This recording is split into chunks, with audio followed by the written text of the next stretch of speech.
मो मृत्यु को किए रोकबनी जो महिला जनक को आपण टीवी स्क्रीन रे देखुचंती से महिला जनक हेउचंती संबलपुर पूर्वतन विधायिका डॉक्टर राशेश्वरी पाणिग्राही।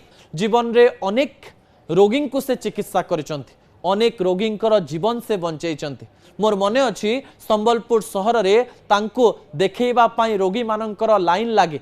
रोगी माने राति अधरू आसी लाइन लगाती जे डॉक्टर राशेश्वरी पाणिग्राही केपरी अपॉइंटमेंट देवे। गाँ गाँ रु सहर सहर रु राज्य बाहर राशेश्वरी पाणिग्राही पाखक रोगी माने आसंती। एही समय राशेश्वरी पाणिग्राही जड़े प्रसिद्ध डाक्टर हुई भी मृत्यु पूर्व एक आशा से करथिले। से कहिथिले जे मो जीवन जेतेबेले जाउथबो सेतेबेले मते वेंटिलेटर रे रखिबो नाही, मो मृत्यु को रोकिबो नाही। मो जीवन जेतेबेले जाउथबो रोग जेतेबेले हेइथिबो सेही समय मते हॉस्पिटल को नेबो नाही।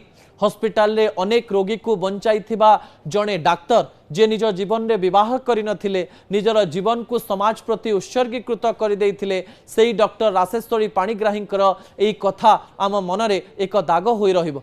डॉक्टर राशेश्वरी पाणिग्राही काहेकि कहूतिले जे मृत्यु को मोर रोकिबो नाही। ए कथा को आध्यात्मिकता दृष्टिकोण देखिले जड़े डाक्तर जेतेबेले जीवन सारा सेवा करे मृत्यु पूर्व से सतरे जानी पारे कि मोर मृत्युर समय आसीगला, मते एबे डाक्तरखाना नबार आवश्यकता नाही।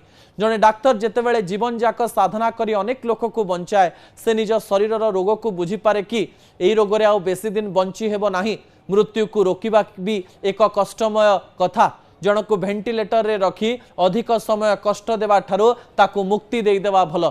एई मुक्तिर मार्ग रे बोध हुए राशेश्वरी पाणिग्राही जाइछंती। संबलपुर रे जन्म होइतिले, संबलपुर रे निजर कर्मभूमि कले।